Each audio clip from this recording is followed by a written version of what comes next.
Dragonlords, Chapter 16, Part 2. Another hour or so later, Rainbow let out a pained groan. Oh, is this what being an egghead feels like? Thinking for a long time. I got a splitting headache. She complains. He placed a hoof on where it banged against her skull like a drum. Not after being able to come up with anything, Twilight and Fluttershy turned to the others for help. They almost sitting in a circle, exchanging ideas and putting down ones that didn't fit. Only for you, Rainbow, Twilight teased with a smirk. As for those who think often, any ideas? Fluttershy, Pinkie, and Zara shook their heads. I've thought of one. What about books? In a portal? Twilight suggested with a huge, hopeful grin. Everyone turned to look at her oddly. Oh, come on! Don't give me that look! Think about it. Doesn't everyone like books in some form or another? Sorry. Don't read often. I find it hurts my eyes. Twilight said rather guiltily. Twilight looked at him as he just badmouthed the princess. Okay, but you all like reading, right? She asked her friends. We all like reading, Twilight, but I don't think adding an S is going to work. Fluttershy reasoned. Sorry. Twilight sighed, visibly slumped to the ground at her feet. We went quiet for a moment until Rarity started laughing, which made Twilight glare at her. I'm not laughing at you, Twilight. I think I got it. It had seemed so obvious. But she turned to face Fluttershy. Fluttershy, darling, put in jewel in that codebreaker thingy, please. Fluttershy looked at her for a moment, then realization dawned across her face. She realized Rarity was right. She walked over to the codebreaker and began fiddling with the letters until it played out Jewel in Draconian. I hope you're right, Rarity, she said nervously, pulling the levers on the side down. With a huge metallic groan, the chain began moving backwards, lifting the gate from its hinges and racing it through the gap out of sight. The equines cheered, Rainbow punching the air with her hooves, as the gate screeched to a halt just high enough for Throw to walk over without having to lower his head. Right then, everybody, Fluttershy said, excitement filling the tone of her voice. What's that key get out of here? I was thinking water. The 6 equines gathered up their saddlebags and proceeded quickly after Fluttershy, who, in her haste, was up front and moving through the dark tunnels at a fast trot, hoping and praying there wasn't any traps or riddles left. When they passed it all, were now in the final stretch. She didn't even wait long to find out. She slowed to a stop upon realizing the dark tunnel had ended, waiting for the others to catch up. After a minute or so of standing in complete darkness, she could see the white light of Twilight's horn coming from the tunnel. Fading at first, and brightening as they approached. Don't run off like that again, Fluttershy, Twilight said to her as first came up. You could have had an accident and we would never know. Fluttershy's ears folded over her head. She looked guilty at him. Sorry, I guess I got pretty excited after that. How did you know it was a jewel, Rarity? She asked, turning to face the unicorn. Well, at first it didn't seem right. But then after a while I realized everyone loves jewels, and there are 2 types of them, like diamonds, sapphires, rubies among them. After that, it wasn't so hard. Rarity explained. Fluttershy smiled gratefully at her. They turned back towards the front, as Twilight created a bright, powerful light in the whole chamber. 6 equine's eyes squinted as Twilight created a ball the size of a globe and shot into the air. The ball flew upwards, hitting the ceiling and exploding in a great white light that turned the chamber into day. After a moment, the light dimmed, allowing the equines to see the chamber, and they gasped in wonder and awe. It wasn't a chamber they were staring in, it was a cavern. This is inhabited by what looks like an ancient city. The buildings were small, squared huts that were stone-built, with a single doorway, but no windows. One bridge is connected to small islands that hovered over a large, dark green sea, dividing the city up into islands. The cavern the city resided in was taller than the highest tower at Canterlot, with dark blue, green, and even red plant life growing on the rocky walls. While at the far end, whose flares I could barely make out, was hidden by huts in a small rising slope, was a tower of what seemed to be part of a castle or a keep. The place, she realized, would definitely be where the key is kept. We need to get to the key up there, she said, pointing to the tower in the distance. Upon receiving no response, as he looked back to see everyone's jaws were low to the ground, about to fall off. This is... Twilight said, her breath taking out of her voice with view they were seeing. Incredible! Rainbow fizzed for the unicorn, voice barely above a whisper. Twilight nodded in agreement. Briar scales by quill began drawing the sea and cameras swell in. It's an eye over, make no mistake of that. Owlsack agreed, moving forward slowly without taking her eyes off the floor that hugged the rock face. Behind the earth pine, the 60 equines moved forward, their eyes unable to look ahead, but instead looking at the small huts that made up the city. How old do you think this place is, Twilight? Fluttershy asked. Twilight looked at Fluttershy for a moment, before looking at one of the stone-built huts. Hard to say, really, she said. Huts like these are built out of mud or wood back in the past, but never out of stone like these. She put an illumination spell and proceeded towards one of the huts for closer inspection. First I lagged behind also, while the others walked off to explore. Also, she wanted to get to the key now. She figured she could afford to see a bit of history. Her ancestors' history. Twilight glanced at the hut walls and walked inside, while Fluttershy stayed outside to look at the walls. Each brick had a sentence sprawled out draconic. Each one different and made less sense than the last. A quick gasp of Twilight made Fluttershy jump from the walls and gallop inside to help her friends see who saw its danger. She looked at Twilight to see a look of shock on her face. What is it? Twilight just pointed what was in front of them. Fluttershy's eyes moved to where she was pointing as she gasped at what she saw. At the center of the hut were two particular caskets, built in stone. On the outside were carvings of warriors and dragons and basilisks and other creatures they knew and feared. On top were some reliefs, as ponies laying on their side, back to back. There's their battle armor and a sword lying on top of them, a handle at the head and a blade reaching the tall. Above the two caskets were two large crystals that were sky blue and pulsated with a small burst of light every minute or so. A sarcophagus, Twilight stated. I've never seen one with so much detail. Neither have I, Fluttershy agreed. The ones at the Dragonlord fortress where I met my father were bare in comparison. She moved closer to the sarcophagus, followed close behind by Twilight. Knees began to show in the stonework, and the guise of the Christ that littered the top of the casket. Do you want to try and open it? I'm not going to unless you want to, she whispered to the unicorn beside her. The idea of looking over a 1,000-year-old corpse seemed partly disgusting, yet mildly interesting at the same to Twilight. Eventually the temptation was too much. Oh, come on then, she replied. The two ponies reared up and made ready to push the lid open. I wouldn't if I was you. Throw zipper behind him. Squeaked surprised, the two ponies jumped in the air at the sound of Throw's voice. They turned around to find him and their friends standing by the doorway, looking at him with confused expressions. Surprised you didn't hear me, Fluttershy. Sorry, I was a bit preoccupied with this. Fluttershy indicated with her head, the sarcophagus behind her. Well, I still wouldn't open it, Throw insisted. You could wake a dragon inside. An unearthly chill went up every pony's heads, but they all looked confused in their faces. You know, lights? This was met with shaking their heads. Rates? Again, this was me with shaking their heads. Forcing a sign for Throa. Zombie ponies? Zombies! Fluttershy all stared. Fluttershy and Twilight hastily bent away from the coffins, moved to the outside into the streets. Fluttershy began to have a bad feeling about this place. The sea where every hut had a dead warrior could possibly be cursed to walk forever wasn't a place you wanted to stay longer than you needed to. Do you think we could get moving so we could get out of here, please? She asked the others.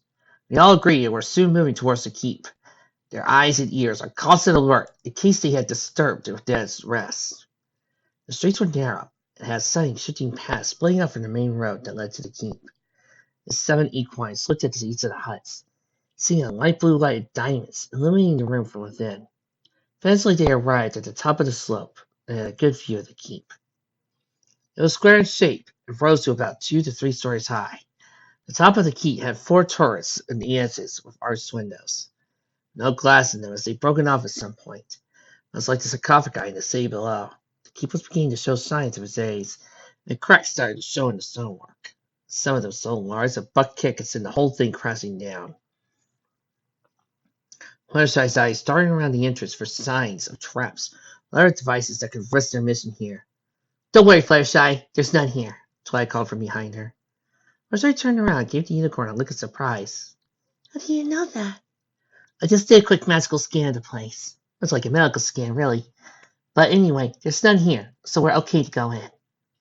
I said, although it sounded more of a suggestion than a statement, as if she was waiting for Fluttershy's permission to enter. Fluttershy nodded gratefully for Twilight's magic, turned around and proceeded inside the keep. The place was dark and damp, with old stone floors that had cracks in. Weeds of various types of flora were sprouting up from. It was the far end of the chamber that made the Dragonlord grin.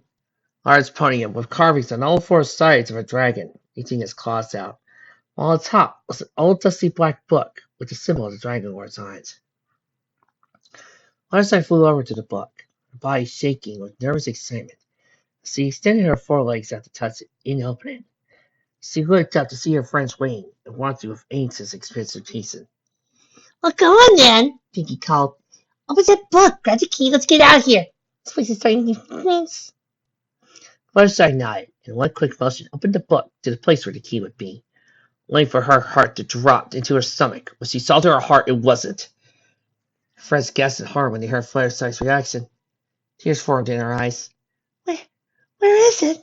She began flicking through the pages to see what was on another page, but found the book to be empty. It's not here. How can it be not here? She went to the ground and began searching the corners of the darkest moments. On finding nothing, she sat back on her haunches and put her hose over her mouth, trying to stop her tears and control her breathing as panic swept through her like wildfire. How can it not be here? Fluttershy, nodding, Rarity says. He approached the Pegasus. She wrapped Fluttershy in a hug and calmed her down. Shh. It's okay, sweetie. You'll find it easy. It seemed to have desired effect. Precise breathing slid to a steady pace. Her tears disappeared. You're right, Flaherty. I know we will. All right. I suggest we all split up and search the sea to see if we can find it, Dwight suggested. The ponies and the horse nodded in agreement. Fluttershy and Pinkie will go one way. Rainbow and me will go another. And Applejack and Rarity and Thruddle will go another. We'll all meet in 2 hours. Agreed? The others agreed. They scurried out of the keep and back into the city, hoping it would be in there, somewhere. For the next 2 hours, he searched the city, looking in every corner, street, hut, and even the seabed. But he found nothing. Fluttershy and Pinkie had returned from scouring the eastern half of the city first, soon followed by Applejack, Rarity, and Thruddle. Finally, after a 10-minute wait, Twilight and Rainbow. The 7 equines stayed silent as they realized they had failed. With the loss of the 5th and final key, there was no chance of disabling Heimdar's magical abilities. With it, their chances of saving the world. Fluttershy looked more devastated than anyone. She had failed her father, but worst of all, she felt like she had failed everyone. I'm so sorry, everyone, she said quietly, trying to hold back tears. Sugar, there's no need to apologize for something that's not your fault, Applejack said comfortably. None of us could know I wasn't here. But I led you all this way. She looked at Pinkie, and so you even risked your own lives. What did we get out of it? Nothing! Frustrating anger, she kicked the column, destroying it early, sending the book that rested on top of it to the ground by her side. She took a deep breath to calm down, which surprisingly worked. Feeling any better? Twilight asked. Fluttershy nodded. A little, thanks. She glanced at the book that fell on her side and began looking at the page it was open at. The page next to it, where the key would have been, was a very good sketch drawing. It looked like a large lake, honed by large mountains, and what appeared to be an island was a blob of pencil work. Fluttershy shifted around to get a proper look at it. Her head caught to one side to begin to understand what it was here for. The others wondered what Fluttershy was so engrossed and crowded around her. That's a nice picture, Twilight remarked. What was it supposed to be? The horse could see, Thruddle answered. The others shook their heads to look at him. Are you sure? Fluttershy inquired. Thruddle nodded. Sure, I'm sure. When you see the horse can see once, it's very hard to forget such a beautiful place. It's one of the calmest, most beautiful places in the country. The mountains are so tall they can shield the sea from the wind, so the seas always calm. You can take a boat out and just relax and watch the world go by. I went to the picture once more and nodded confirmation. It's definitely the horse could see. But why is it in this? That's where Heimdar is held, Fluttershy answered. Everyone gasped. How can you possibly know that? Randall demanded. The last place where the fourth key was held a mural on one of the ceilings. First I explained, telling us that the fifth key was at Ramsham Reigns. This was one that would be telling us where Heimdall himself is held, and since we didn't see it out there, the picture has to be the final clue. But why is Heimdall in the place of water? Verity inquired. Surely a burning dragon he would die from being water splashed all over him. I know I would. Don't think he's in the water, Verity, Firesight said. She pointed to a small blob that might be an island. I think he's beneath the water, and that thing, if it's an island, could be the way into his dungeon. But the Dragonlords surely couldn't have moved a huge dragon beneath the water and left him there, Twilight said. There is a reason to believe, Twilight, that the sea is not naturally built, Twilight put in. There are still legends that say it was created by the natives of this part of the country for a purpose only they knew. Look back at the book. Now we've found that purpose. Firesight nodded. The battle between Heimdall and the Dragonlords must have taken place where the Horsekin Sea is. My father told me that when the Dragonlords defeated him, they created a giant lake so no one could find him. The giant lake is the Horsekin Sea, and also his prison guard. Then what we weren't about, Applejack said. Here's your lead grin on her face. Heimdall's trapped under the water, can't make his way out due to all the water above him.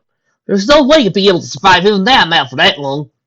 Grand-faced Firesight had said otherwise. I wish I could think the same, Applejack. I really do. He turned to face Twilight. You know those talks we've been having about what Heimdall could be waiting for? Twilight nodded. Well, I think I might be right about the solar flare theory. Twilight sighed and placed a hoof over her head. But we already discussed this. There's no way Heimdall has the power over the sun anymore, since the princess controls it. Let me interrupt, Pinky said, trying to point to her. Firesight, you said Heimdall was over 400 years old, right? Firesight nodded. In Twilight, the princess is over 2,000 years old, yeah? Firesight nodded. So you see, Heimdall still has the power over the sun, since he technically never died. Meaning the two are sharing his power, although one's weaker than the other. Twilight Firesight's eyes widened when he realized Pinky was right. Okay, Twilight could see it. But I still don't know what Heimdall will do with that power he has over it. Originally thought he was going to use the solar flare to help ravish the planet. But now... She looked at Twilight, grimly as a narrow possibility coursed through her mind. I know I'm not good at science as you are, Twilight. But couldn't a solar flare warm up the planet a bit more than usual? Twilight looked down and thought. Her eyes widened hard as she realized what Firesight was implying. Are you thinking that Heimdall would create a solar flare that would warm up the planet and cause it to evaporate the water, therefore destroying the only defense mechanism that holds Heimdall in prison and allow him to escape? Firesight nodded. Got it in one, she said humorously. The heroes looked at each other in horror. Hold on now, Applejack said, waving a hoof in the air. I don't know much about science as the rest of y'all, but I know solar flares can't cause temperature changes. Those use freakish lightning storms. That's true, Applejack, Twilight agreed. But only if the flare isn't manipulated by magic, by someone who knows pyromancy. If Heimdall has a spiritual connection to the sun, still has the power over it, like Pinky and Firesight said, then he would be able to alter a flare for disastrous consequences. Twilight shook his head in disbelief. You gotta be kidding me. Twilight shook her head. That's one of the disadvantages of controlling nature, I'm afraid. When it gets in the wrong hooves or claws, it can have terrible results.